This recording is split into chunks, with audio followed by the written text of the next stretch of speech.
didn't go through his regular military intelligence channels, and he brought a civilian into the meeting, Dr. Stephen Greer, who was a civilian researcher for Center for the Study of Extraterrestrial Intelligence. In a 3-hour meeting, he brought a huge stack of documents substantiating it. And the CIA director said, I know the subject's real. I'm trying to figure out why the hell I can't gain access to it. How can we disclose what we don't have access to? So here the CIA director is being denied access. So Dr. Greer met with some military advisors. They decided that at that point to start collecting hundreds of witnesses, of which I'm only one. Dan Willis is one of the Disclosure Project's top secret military witnesses that testified at the National Press Club in Washington, D.C. in 2001 in front of the major mainstream media of the world. Tonight he joins me in the studio, and we're going to talk about aliens, UFOs, and Bob Lazar. That and more, coming right up on My Alien Life.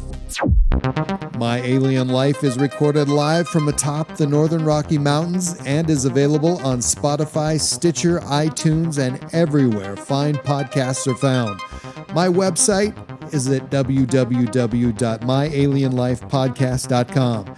There you will find my email address, all previously recorded shows, and more. I am Cameron Brower. This is My Alien Life, and the podcast starts right now. My Alien Life Podcast.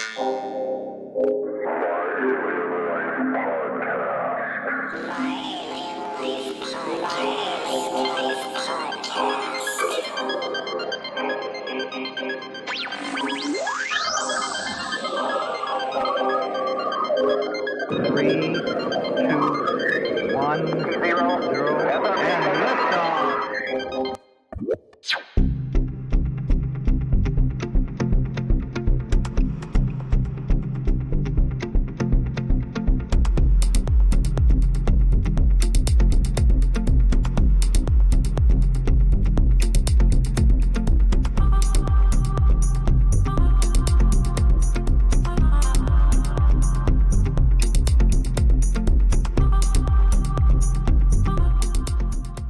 My guest tonight served in the U.S. Navy as a high-speed code operator at the Naval Communications Station in San Francisco with top-secret crypto level 14 with extra-sensitive material security clearance. Dan Willis, it is indeed to have a pleasure to have you on the show, and thank you so much for joining me, and welcome.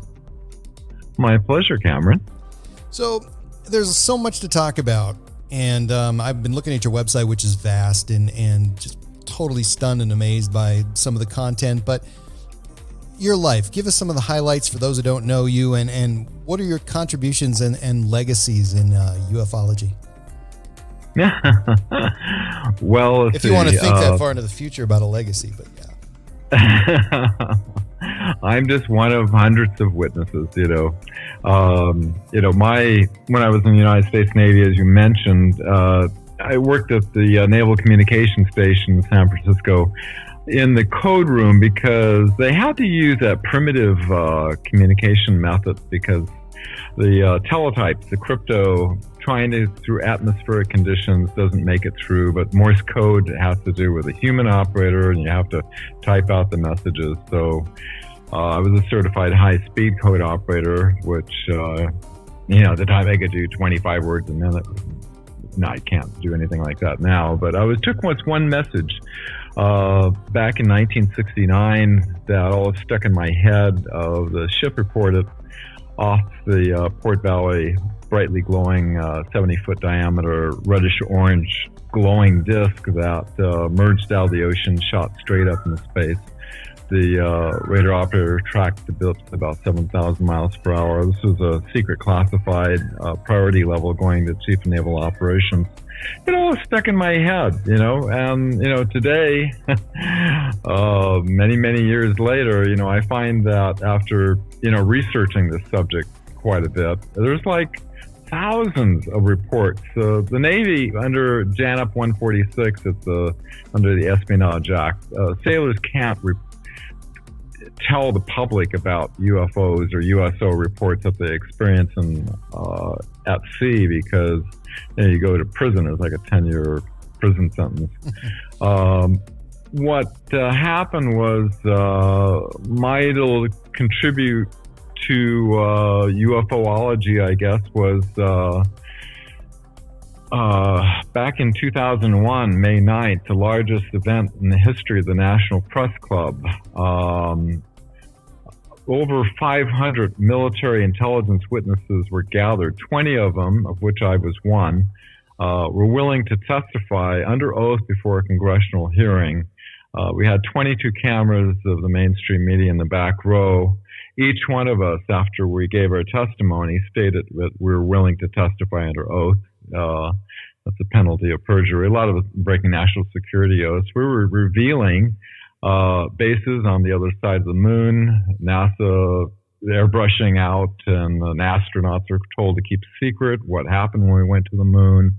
That 57 different species had already been categorized by 1989. Nukes are being shut down. Presidents, heads of CIA, intelligence, all being denied access to the subject.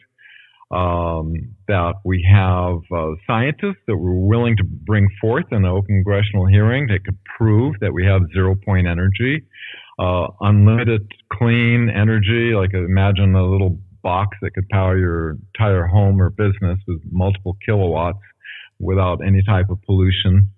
All of this was disclosed, and my testimony was minor, compared to what the other witnesses were disclosing. I thought, my God, this has got to be a world-changing event. How could all of this get exposed to all the mainstream media channels? What happened was I realized that there's elements within our government that are controlling the mainstream media. After I was on CNN and all the other CBS, ABC, all the regular channels, CBS sent a special assignment team to interview me for about 45 minutes. But I told them before the interview, I said, I'm not willing to do this interview unless I could say that we have the scientists that can prove we have a solution to end the environmental crisis and the energy crisis with the 0-point energy. They promised up and down. Afterward, the producer, she said, I'm sorry, I know I promised, but the higher executives, read CIA, made me cut that part out. And so, you might ask, what brought about this National Press Club? Did you even hear about it, Cameron? I didn't, and it probably maybe was 5 or 6 years ago when I heard about it, but I wanted, that's my big question is how was that set up? Why was it set up? How long was it? And, who had the brainstorm to put this thing together? Yeah. It was on May 9, 2001 in Washington, D.C. The reason this Dr. Stephen Greer gathered the witnesses after he had meetings with CIA directors and heads of intelligence, he gathered over 500 witnesses because they knew that, just 12 witnesses or something. You wanted, astronauts, generals, admirals, you have, all these people, many with authenticated classified documents that substantiate their testimony. How this whole thing came about was President Eisenhower, what had happened, you remember the famous farewell speech where, beware of the misplaced powers in the industrial military complex, that only an alert, knowledgeable citizenry could protect our future liberties and freedom, to take nothing for granted. It was a very out of place last farewell address, to the public. What had happened is Nazi Germany, the Fourth Reich, had infiltrated in with the corporations that had basically taken over control of this issue. One of our witnesses, Brigadier General Stephen Lovkin, was on Eisenhower's staff and aware that he lost control to the corporations. Eisenhower was forced into an agreement what happened is Nazi Germany had anti-gravity in 1934. We didn't have it until October of 1954. They developed technological superiority and therefore were able to intimidate the Truman and Eisenhower administration. They couldn't fight the industrial might of the United States, but they had technological superiority. So what happened was it entered into an agreement that the corporations basically moved a lot of stuff down to Antarctica. They had operations down there. Eisenhower, very disturbed about what had happened. Obviously, he had set up a secret executive order that set up a secret U.S. Marine Corps intelligence unit that he knew that this group in the future could threaten our constitutional republic. And so this unit that he set up in the future would become activated and, rectify the situation. So what had happened once Eisenhower signed that agreement, he then became locked out of the whole thing. They moved all their operations out of Wright-Patterson, moved them over to Area 51, S4. He tried to gain access, even threatened to go in with a First Army out of Colorado until they allowed 2 CIA agents to report. There were several disks that were being reverse engineered and extraterrestrials there. Kennedy, which he relayed a lot of this, and Kennedy, this is nothing new to him. He was part of the Office of Naval Intelligence. He was aware of situations going all the way back to the Battle of A back in 1942. He was aware of the situation, and Alan Dulles was infamous into the Nazi infiltration. He fired him and tried to gain access into the UFO files, but after he put his request in 10 days later, an assassination directive that Alan Dulles set up as MJ1 was carried on against Kennedy. Years later, a couple of other incidences happened that didn't allow access to the situation. One was Jimmy Carter, who actually filed a report because he saw a UFO. He made it one of his campaign promises in order to, reveal this to the public. The CIA director, George H.W. Bush, denied him access. One of the 20 witnesses that I joined, attorney Daniel Sheehan, had firsthand knowledge of that and testified in front of the cameras. Much later, in 1993, Lawrence Rockefeller wanted to have disclosures, having Bill Clinton, President Clinton, look into it, who famously said to Sarah McClendon, the White House correspondent, regarding UFO disclosure, Sarah, there's a secret government in the government, and I don't control it, meaning he doesn't have any control over this secret government.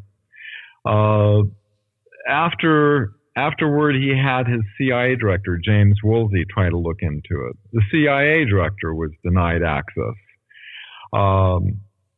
What happened was he couldn't go through his regular military intelligence channels, and he brought a civilian into the meeting, Dr. Stephen Greer, who was a civilian researcher, Center for the Study of Extraterrestrial Intelligence. In a 3-hour meeting, he brought a huge stack of documents substantiating it. And the CIA director said, I know the subject's real. I'm trying to figure out why the hell I can't gain access to it. How can we disclose what we don't have access to?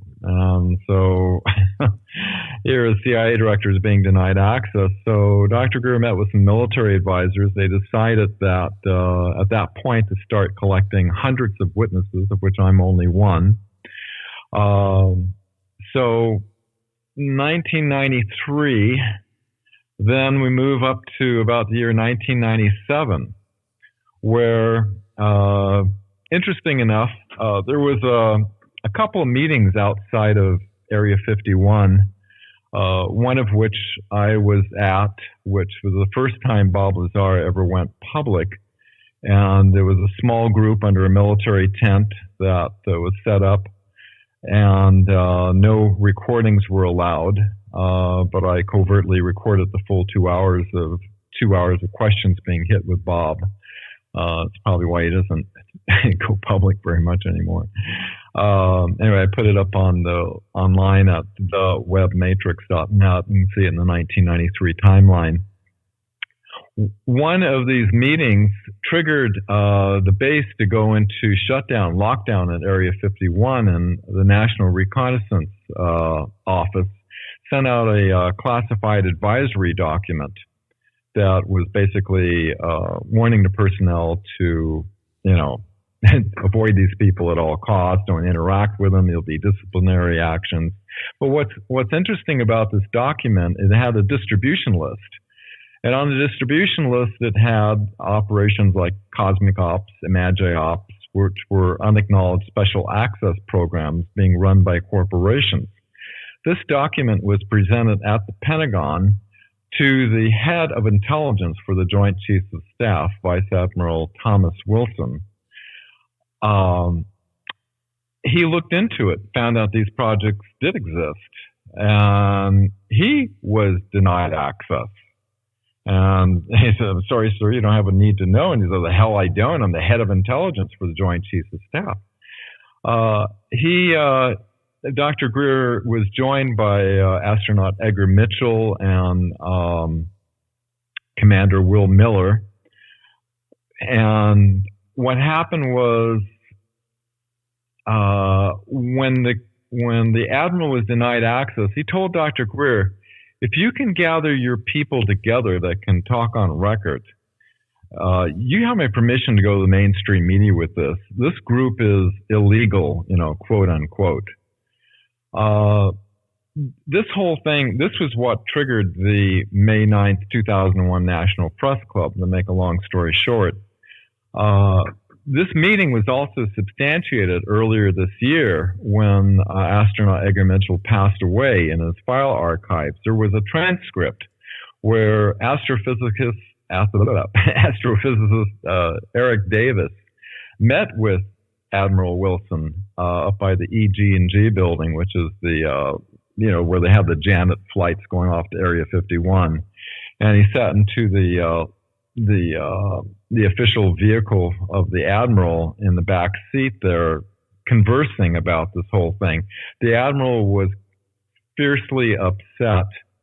He was told that if he didn't drop this issue, he would see an early retirement and lose rank, and that the unacknowledged special access program is basically buried into these other special access programs, so it's not really easily to find, and it's run privately by corporations. You can imagine Lockheed, Boeing, Raytheon, the list. And they were working on technology that was not of this earth, according to the transcript. So all this, and today we have, it's kind of interesting. You look back at what Eisenhower set up with a military intelligence unit that is becoming active. A lot of people are familiar with QAnon, that gives indications that this could be this military intelligence unit that was set up way back in the 50s to become active today. Let me ask you a quick question about Eisenhower. Now, you had mentioned that the infamous speech that was at that time in our nation when things were going fairly well, it was quite a somber speech that he gave.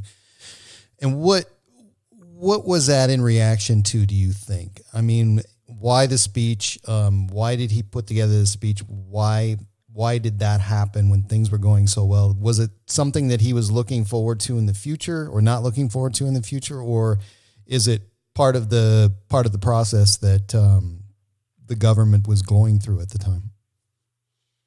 Well, he had become very aware that there had been a Fourth Reich infiltration, you could say, with these corporations. It goes way back to the end of World War II when, Nazi Germany basically infiltrated our CIA through Allen Dulles and General Wild Bill Donovan, what happened was General Reinhard Gehlen, the head of Nazi intelligence, hid microfishes in the mountains in Bavaria that Truman was basically had a fear of the Soviets, and so the Nazi intelligence had all the intel on that, and so they wanted that intel, and so they used it as a bargaining chip to bring 3,000 Nazi spies into the CIA.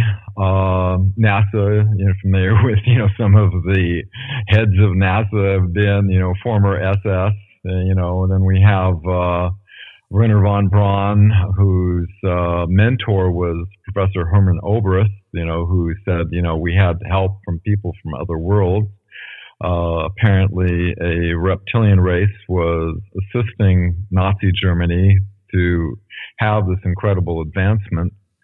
And so what happened was, as the years went by, the Nazis had this plan to create this plan called Weltanschauungskrieg, which means worldview warfare, in order to infiltrate into the United States and create a matrix of perception.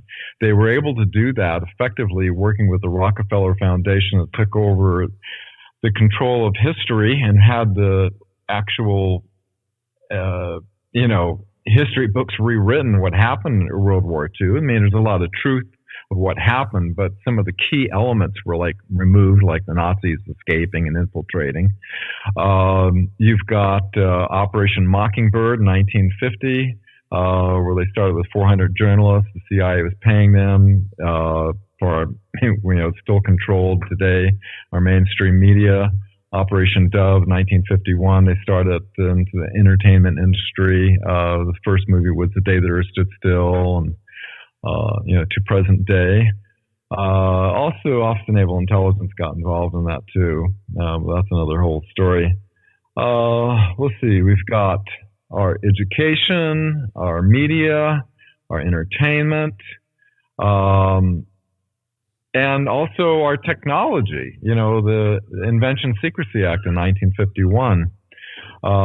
I spent 10 years flying around the planet with Professor Ted Loiter. We set up a corporation to do, since we couldn't get the scientists out of the black projects to prove that we have the zero-point energy solution, we had a database of about 300 scientists and inventors, and I have a pretty good technical background. I would help vet these technologies that people claim to be over unity.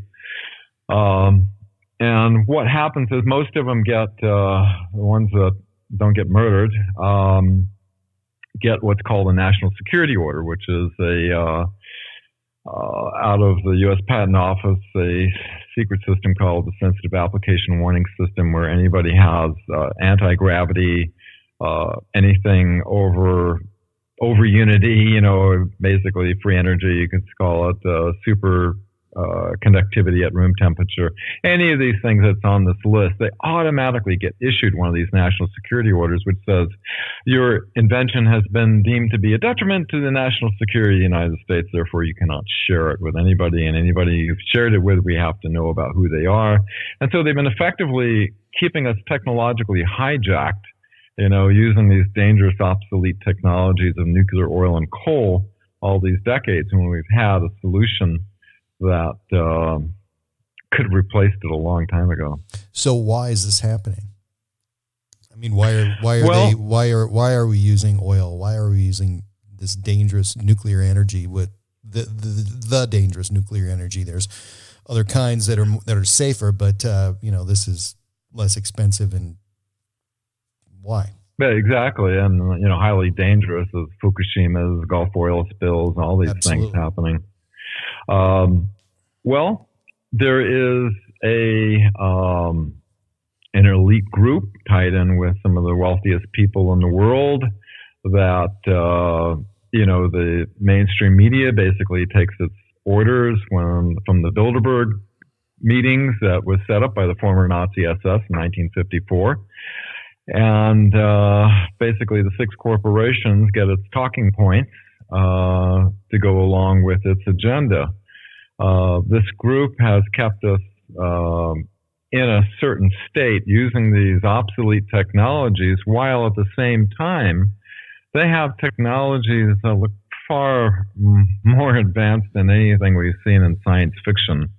You can imagine if they had anti-gravity back in 1934, and, free energy and, unlimited amounts of money from all sorts of sources besides, drugs and everything else that they bring in. They have advanced significantly. Another curious thing is the mastermind for Hitler, who built the deep underground military complexes in occupied Germany. What happened was they brought him over in Project Paperclip, and they started in New Mexico, building out and tunneling through the United States, and there's like a network of deep underground military bases, even deep under the ocean as well. So you have these operations that are going on not only underneath our feet, but, they obviously with anti-gravity, they went to the moon. They set up an operation there. They went to Mars as well. Operations are set up there as well. And so we've got off-planet, and we have underneath our feet these operations that have super advanced technologies, while the public is, so long as we don't have access to these type of technologies, we're not much of a threat. They can maintain geopolitical control. They've been able to put there, ever since they killed Kennedy, they're, putting, LBJ and all the rest of them, and as assets. And as each one of these, moves forward, we have, we've had the situation, this is the year 2020. We should be going to other planets. We should have plenty of food. There shouldn't be any homeless people. We've had false flag wars. I had to go in combat action in Vietnam because of the Gulf of Tonkin one. The 9/11 false flag, in the Middle East. We've had one war after another feeding this military industrial complex, which, General Smedley Butler, said back in 1933 when they tried to completely do a fascist takeover, Rockefeller, J.P. Morgan, and Warburg set up the Federal Reserve. War is a racket. It's basically a banker's war. They're utilizing our military for their own agenda. So when we talk about these people who are in control, we're talking about the extremely wealthy. I mean, even people like Donald Trump wouldn't fit into that group, would they? I mean, he's not a multi-billionaire. There are a lot of multi-billionaires out there who do have a lot of influence, but their names don't come up that much. We don't consider them as. Yeah, we don't see those names. They're not in the public. There's, some, Soros and, some of the rest, Gates, and, right, going out there vaccinating people, And you have to wonder about Nazi eugenics, that one well-documented witness, William Tompkins, about, when they came over, not only did they go into aerospace and everything else, but they infiltrated into our pharmaceutical industries, and they hold the highest positions into our pharmaceutical industry. It was a break-off of I.G. Farben during the Nuremberg trials, and a lot of the corporations that are, we see on our television advertising all their pharmaceuticals, Bayer and the rest of them. They were all broken off from I.G. Farben back in the Nuremberg trials. Interesting. What about disinformation.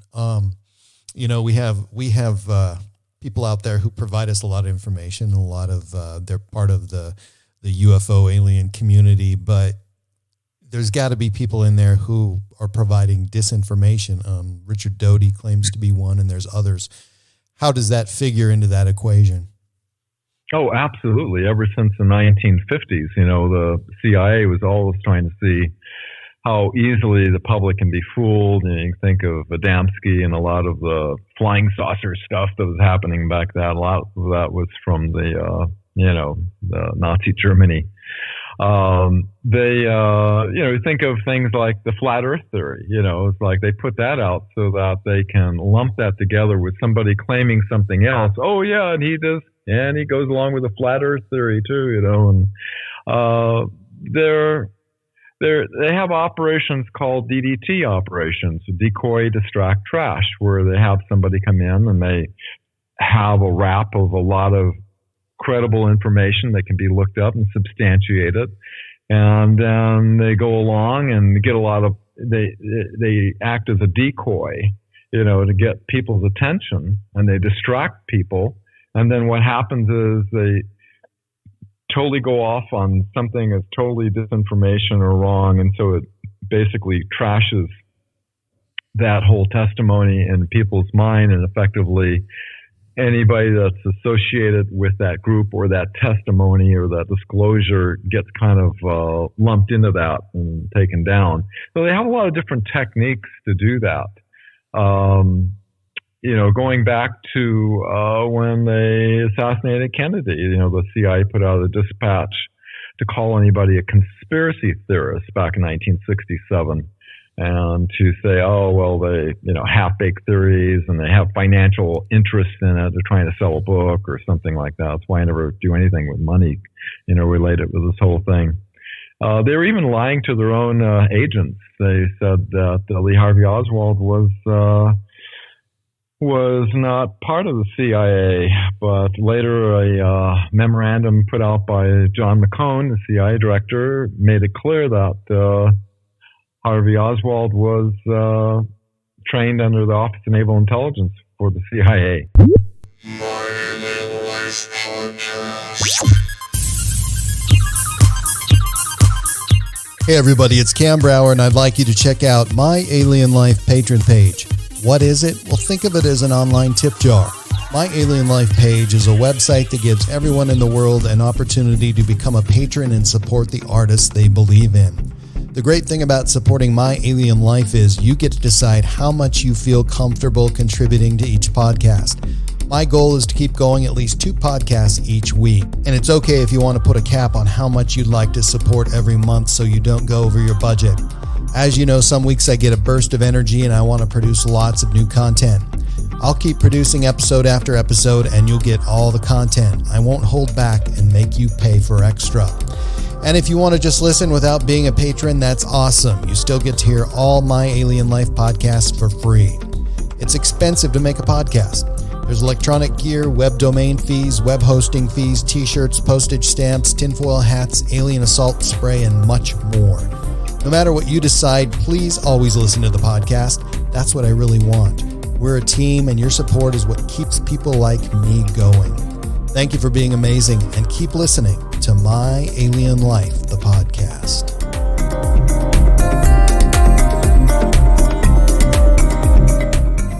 So, they've been lying to their own agents. So you've got a ton of disinformation, and that's why it's important to not just take don't follow any one person, do your own research. That's what happened to me, Cameron, was, I was looking at this, in 2001 thinking, my God, how can any of this information not get out across all the mainstreams, all the 22 cameras in the back row? Being an ex-ABC newsman, I never ever questioned when I ripped off on the teletype, this was back in the 70s, UPI and AP, and I was reading. I had no idea who was fabricating the text that you read in order to gain a certain perception. So what happened was some media company out of Hollywood many, many years ago said, they wanted me to write an article on media control in regards to the UFO issue. And so I wrote this article for them called Who Controls the Agreed Upon Reality Through the Mainstream Media and Why They Fear Disclosing the Truth About the Extraterrestrial Reality. And so, I started... That's a good sentence. That's a really... You need to text me that one or email me. It's a good one. Yeah, I put it online, and I've been adding to it ever since then at www.thewebmatrix.net. Basically, how to get my head around this whole thing. I already, for the foundational basis, that isn't based on, just anything, it was the witnesses. You have all these military witnesses that many of them have substantiating documentation. And that's the core foundation of what I started to build upon. And in order to understand what happened, I had to go back to the beginning of the 20th century, back to the year 1900, and work forward and start plugging these in along a timeline. And by doing so, putting all these documents in and different testimonies, and I was doing this way before some of the new secret space program people start coming out, which was kind of hard for a lot of people to wrap their mind around some of the testimonies they're talking about. I'm one of the old witnesses now, back in the 20th century. These new guys that started out since the year 2000, the 21st century witnesses, they call them. They plug in pretty well to the rest of it. It took me a while to try to wrap my head around it. I was kind of working with Dr. Michael Sella and a detective friend of mine. We were trying to validate some of the documents and things that William Tompkins, who was working with the Navy, being an information disseminator out of the Naval Air Station in San Diego, where they were meeting with 28 or 29 Navy spies that were embedded into Nazi Germany. And they were trying to decipher some of these reptilian hieroglyphics and different designs and everything and send them out to corporations. We were trying to catch up. They had a 20-year advance. And so we had Navy spies in there trying to figure this out. Well, he has huge amount of documentation, even went in the Freedom of Information Act and found substantiating documentation. Dr. Sala went and met with some admirals and captains that knew him and substantiated for him, such as Admiral Hugh Webster, who he had a book called Selected by Extraterrestrials, and he wanted approval of the admiral. And the admiral said, he went through the book and he was afraid there's a lot of classified information. He says, Bill, tell it all. Don't leave anything out. It's most important to the future of our country. And, it's, when you start putting it all together, it sounds, the conclusions you can come to, and you can't ever say you know anything absolutely 100%, but it looks like, 95% probability that, when you have this many people on different angles and have supporting documentation, and there's a lot of indications that substantiate it, you have a pretty high probability that that's going on. Bill Clinton, he was on Jimmy Kimmel. Did you see that? So Bill Clinton said he wouldn't be surprised if aliens visited the Earth, and he admitted checking whether extraterrestrials were being kept at Area 51. And, his justification was that possibly that there is life on other planets, because in the last 20 years that we found 20 planets that have been identified outside of our solar system that might be far enough away from the sun and dense enough so they might be able to support some life. And I just felt that was really unusual for a president to say that. And of course, you remember back when Ronald Reagan made the speech about, what would happen if aliens visited the planet, and would that... Right, we all have to gather together. Right. together to fight this, this thing. And then Clinton said the same thing. Let's just hope it's not like Independence Day, where we all have to gather together, and he said, and make nice, and then fight, the extraterrestrials. Except Clinton didn't send his aides down there. He said he sent his aides down there. There was no aliens in Area 51. No, he sent his CIA director who was denied access. That's what Clinton did. And Hillary too, about the UAPs, is the new term, and she was meeting with Lawrence Rockefeller, and there's and the Bilderberg meetings. I really wanted Hillary to be in the position of president there, but something happened, and they really didn't expect her to lose. And I think there's a lot, the media is like attacking this QAnon movement, but if you look at it, what they're saying, if you go to QAnon.pub, just check out the post yourself and see what makes sense to you.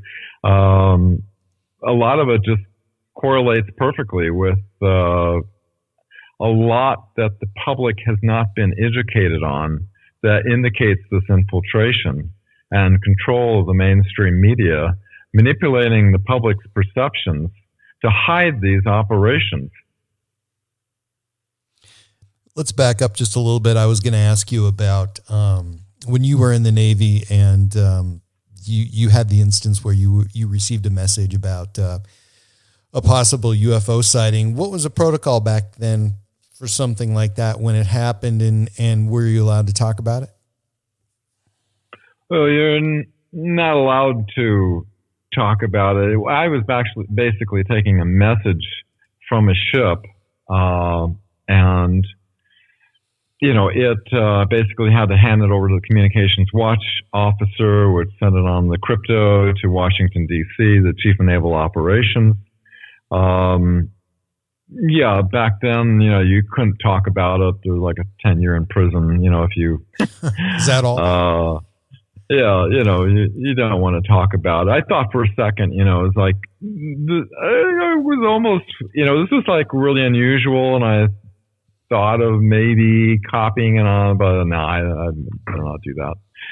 But, this is such a, my testimony is really minor compared to some of what the other witnesses, have been on retrieval cases, 57 different species already categorized, we've got 0-point energy, our government presidents are being denied access. All this explosive stuff was, the first person of the 20 was the head of the FAA investigations division. The CIA swore on the secrecy. They had confiscated all his information. They had ground radar. This thing was like 5 times the size of the 747. But he had backups of it all, and he brought it all to the National Press Club and was stated as willing to testify under oath, like the rest of us. So, what happened was the intelligence community do what's called a limited hangout. In other words, they hang out a part that's safe, but the stuff that's really volatile and, hot, they totally sanitize that. And so what happened was when CNN covered it, they said, they want to have basically a congressional hearing on the reality of UFOs, but no congressional hearings are planned right now. The Bush administration basically denied the congressional hearing. Afterward, I traveled across the whole United States, on the whole western states, on all the major cities with Dr. Greer. Had thousands of people rent huge halls. We had the executive briefing video, which had some of the key witnesses that we shared with the Pentagon. I had a friend who was the president of Lockheed International. I actually sat down with him for 4 hours, hoping with his CIA contacts he might contribute, but it didn't work out. After going from city to city, the affiliates that cover in with a television crew. San Diego had dancing alien dolls with smoke. San Francisco said, "Oh, the Disclosure Project's looking to aliens to solve the world's energy problems." Basically, we're told to make fun of it everywhere you go. We're asking people to write their congressmen, senators. People don't have time to write letters, and emails get deleted. So I stayed up all night with a pizza with a computer programmer friend of mine, and we made an online fax that sent about 30,000 faxes to the president, the president, the senators, the representatives. I also got a database of all the foreign embassies all around the world.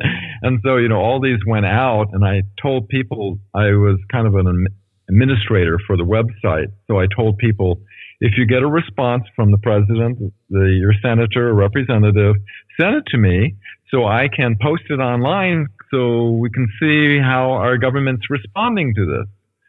And if you go to webmatrix.net in the 2001 timeline, you can see I posted all the letters and things that the president and representatives responded with, which after a while, I had about 52, 53 letters like that. It became clear that, thank you very much, we'll keep your views in mind if extraterrestrial hearings ever occur. That was the majority of them, with a number of them saying, you've been a victim of an internet hoax, one senator from Georgia. And then there was official denials from Project Blue Book and NASA that, considering the great distances, how could they get here? Our scientists know everything. That's what happened with that. But we know that you can imagine if presidents, CIA directors, heads of intelligence are being denied access, those senators and congressmen, they're not going to be read into any of this. Right. So when was the first time that you remember hearing about Bob Lazar, and what led you to that point where you were able to record that 2-hour video that you've posted online? First time I heard of him was in the late 80s sometime, and I heard that he was, for the first time to go public, it was in the little town of Rachel, Nevada, at the little alien inn outside. The base actually gave us this big camouflage tent, and we had about 24 people or so, and they were just firing off questions to Bob, and I was sitting in the very front row, and I had my camera perfectly situated, so I got a perfect shot of him for 2 hours and recorded it, put it up on YouTube. It was Norio Hayakawa and Gary Schultz that set up the event. Norio told me, absolutely no cameras, no recording, no audio, nothing. Later, we became friends on Facebook, and I said it to him, and he was so grateful. He said, I'm so glad you broke the rules because, you documented a historic event. What do you think of his story? I mean, obviously it's powerful, and it's gained enough attention to, make it to the big screen several times in several different ways. But what do you think about his story, and do you believe? I totally believe he's valid. I totally believe everything that Bob has said. His story has been 100% consistent, that I followed him over the years. He's taken a number of polygraph tests and passed them all. The very thing that Vice Admiral, Thomas Wilson was denied at S4, just like Eisenhower was denied at S4, which they had extraterrestrials and craft there by deathbed testimony of a CIA operative that Eisenhower sent there. Everything matches perfectly. There is, he could care less about, getting public attention. He's not really in it for fame or money or anything like that. In fact, he wishes he didn't come forward because what his interest was in the science, the technology that was behind it. Why do you believe that he's able to tell his story with impunity? Or does he tell his story with impunity? Is there something happening that we don't know about? Well, he was shot at a couple of times. In fact, they were going to fire him, before he, took John Lear out there, to go look at the test flight on, I think it's one Wednesday night. They already called him in. They were planning on firing him anyway because his wife was having an affair with somebody. And for people to work in these operations, they need to have a stable family life, can't have emotional upheavals. And does that exist? Right. It's totally relative. They let people go that, she was having an affair with her flight instructor. Anyway, he was smart that he became very visible. Just like I've told other people that have, had some pretty amazing testimonies. I told them, get visible, it's not a guarantee, but, some people just end up missing. I think one of the things that strikes me now about him is the fact that he's not out there alone like he used to be. I mean, I don't know. I mean, you obviously saw him and you knew how he turned out and you were able to actually see him in person. But now it seems like he's with a handler, like somebody who can back up and corroborate whatever he's saying at the moment. It doesn't seem like he goes out there alone anymore like that anymore. I mean, Jeremy might be with him or somebody else, but why do you think that he's not out there alone like he used to be? Well, I guess Jeremy, hit a soft spot in there with Bob, because Bob really doesn't really want to get public attention. He wants the public to know what's going on there. One of the reasons he wants the public to know about it is because it's been so compartmentalized in these unacknowledged special access programs that, you could be working right next to somebody and they don't have a clue what they're working on with what you're working on. And what happens is you can't have collaboration with other scientists in order to put all your minds together on this. They have it so compartmentalized that, it's all for security. And, it's just kind of interesting that, the U.S. Navy has released a number of, have you seen those patents on anti-gravity and force fields and fusion reactors that they're putting out there to the public? And this is released by the Navy? Yeah, the U.S. Navy. I haven't seen it. Yeah, it's electrographics. It goes into all the formulas. It's like they're seeding the public's the population right now with. There's different groups and different agendas. You can imagine everything that the mainstream media pushes big time, like the story that came out about the Tic Tac with the 2004 Nimitz UFO got shot out through the New York Times, which is like one of the main, like CNN, New York Times, Washington Post, one of the gamut. Whenever you see things in the mainstream media totally pushing, then you have the people behind that, Tom DeLonge, and you've got To the Stars Academy, CIA, Lockheed, Air Force people. Is this kind of a controlled narrative that they're putting out to seed the population? I noticed that mainstream media channels are looking everywhere they can for people that have some kind of UFO-related testimony. I just was interviewed by the New York Post and the of all things, the Travel Channel came out and interviewed me, about Alaska UFO experience up there.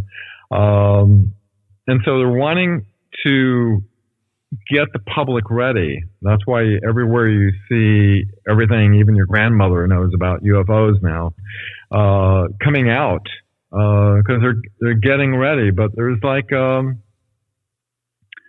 there's different camps in this whole thing. Some want a certain limited disclosure in order to have it in a certain way. Some believe they've got the technology to pull it off. They could have a false flag alien invasion, which has been, going back to 1967 report from Iron Mountain. Sorry, my tongue getting twisted. A report from Iron Mountain talked about contriving a threat from outer space. The Benson Strategy Group with Hillary Clinton actually talked about the biggest possibility to create a distraction to keep from electing Trump would be an alien invasion. They actually suggested that. There was a document out. And, 1977 deathbed, von Braun talked about, we're going to have terrorists in the future. By the way, this was May 9th, 2001. Just 4 months later was 9/11 event, a terrorist event. They had a long line of false flag events in order to keep feeding the military-industrial complex. And besides asteroids, there was one called the alien threat, which they would create a fake alien hoaxed invasion in order to gain the militaries of the world together to fight, like Clinton was saying, the fight as alien foe, and Reagan was talking about. I think too many people are wise to that now. I don't think they can pull that one off. Besides, the Navy has been working with a much greater advanced group of extraterrestrials that look kind of Nordic, Norwegian looking, that have technology that's far in advance. And the Air Force is shifting its alliances.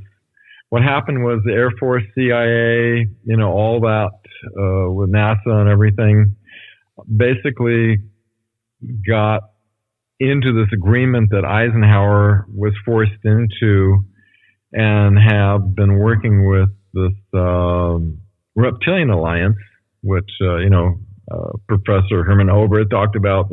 They had help from people from other worlds, and that's what it was. I know it sounds, I wouldn't believe somebody if I heard myself talking about this stuff, because it sounds like some kind of science fiction movie, or something. But what happened was a split happened back in the late 40s between the Navy and the Air Force, both doing their own secret space program. That all happened out of the Battle of L.A. back in 1942, where two craft were shot down. One took them to Wright-Patterson, the other one to China Lake, where the Navy. And so what happened was General Hapgood, he brought a huge amount of money and just felt that the Air Force should dominate this whole thing. And so it basically kind of booted the Navy out of Project RAND, where Project RAND turned into the RAND Corporation in about 1948-49. You have James Forrestal of the Navy, who wanted the disclosure, but they suicided him. Kennedy was on his staff. He back when they were reviewing the technologies in occupied Germany, looking at how advanced they were. That's what got Operation Paperclip kicked in. Bringing all the Nazi scientists over, which not all of them. All the scientists with knowledge didn't come over. A lot of them went down to Antarctica. One of the people that I find kind of interesting right now, and only because of this angle, is the fact that Tom DeLonge actually has a tangible piece of evidence, and I think that he has reached the point right now where that's kind of that's what he has. And what other pieces of evidence do we even know of that somebody actually has or assumes that they have or claims that they have a piece of evidence. I mean, we haven't seen that in some time, even though back in at Roswell there was claims that there was evidence, and now, decades later, we have somebody who claims that they have evidence of an extraterrestrial origin, but, are we going to see it? How is that going to play out? Well, interestingly, I actually handled a piece of alien metal and technology that so you have better connections, though. Well, it was just, it's just weird how, you just happen to be in the right place at the right time. I think I shared with you, I had an ET experiential experience back in 1977 that led me to working with a research laboratory with the head scientist of IBM, who was looking at unusual technologies interfacing the mind. What happened was during you heard of Billy Meyer's case over in Switzerland. Right. He was given some metal and crystal samples, which Colonel Wendell Stevens was lead investigator on that case, who got them to Dr. Vogel, which we had a whole laboratory set up, which I helped him, procure some of the lab equipment, spectrophotometers. He assembled a electron microscope from scratch and filled this whole thing. And he looked at this metals, and it was nothing that could have been created here on Earth. This could have been, the Myers situation could have been, it's kind of interesting that Myers was shown a picture of Maria Orsic, who was, the main girl of the Viral Society that was channeling back in the 1920s, that was getting technology from the Albarian constellation to build basically a flying saucer that could warp time around it. And that basically the SS came in and took over, but Maria Orsic kind of disappeared. And here's this woman that Billy Myers said, that's her, that's it, that's Simjazi, the Palladian cosmonaut. So it could have been, the Nazis again, messing with us to see, how easily we can be fooled. And it's kind of interesting that, what was her name? Oh, God, I can't remember the name. But William Tompkins had a secretary that he was showing a picture of her, and he says, Jessica, that was her name. That's Jessica. Jessica was actually a Nordic extraterrestrial that was kind of implanted within the Navy that was feeding him telepathically these designs and things for the Navy battle group, in which they have, a number of large, miles-long, cigar-shaped battle cruisers out there in space. In fact, when I went to Washington and testified back in 2001, it inspired a UK hacker, Gary McKinnon, who hacked into the U.S. Navy Space Command and saw these, you got an image of one of these large USSS with 3 S's, Hillenkotter and the Curtis LeMay. Hillenkotter was, by the way, the first MJ-12 member and also the first CIA director who warned about the dangers of secrecy surrounding the UFO issue. Also got a list of non-terrestrial officers, and the Bush administration wanted to put them away for 70 years for that.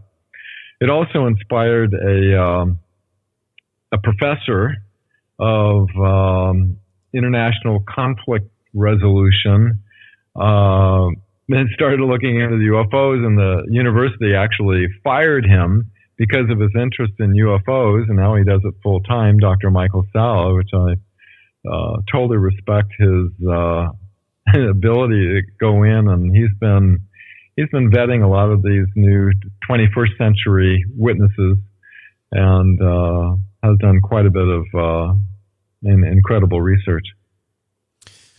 And you have a lot a lot of incredible research online. Before we close a little bit, I'd like you to talk about your website, what inspired that, and tell people what they can find on that website, because it's a really, really comprehensive, pretty incredible website. I don't sell anything. I'm just basically with my own online note to try to understand what I became involved with and why did I, when the media company asked me to write an article on media control, I jumped right on it because, being an ex-ABC newsman, trying to figure out what happened back then. How come, all of this, we could have a whole different world if these technologies are released. And so basically it's just my own chronological notes that, I've done a lot of book reading in all these years, and I've done a lot of researching, and I've researched a lot of these witnesses, and I've researched a lot of authenticated documents. Just try to pull everything I can together and put it in chronological order. And if somebody goes through, starting from the beginning, from the year 1900, I apologize it's so long. It wasn't that long when I started, but it kept on, as I keep adding more things, it kept getting bigger and bigger and longer and longer, so if somebody goes all the way through it, you'll have kind of a pretty good idea about as much as I know, and I've been researching this for several decades on the subject matter, and it's at thewebmatrix.net. Dan Willis has been my guest, and Dan has a spectacular website that he just mentioned, and you can find it by following the links on the podcast notes. And again, if you want to go find his website tonight, you can find it at thewebmatrix.net. It's not a professional site. I just want to warn you. It's a good site. You can also find Dan on Facebook, and that's where I found Dan. Facebook.com/disclosure witness. You can find me. Yeah. So find Dan Willis online. Dan, again, thank you very much for joining me, and love to have you back, and take care. My pleasure, Cameron. Great getting all this stuff out. People need to know the truth. My Alien Life Podcast.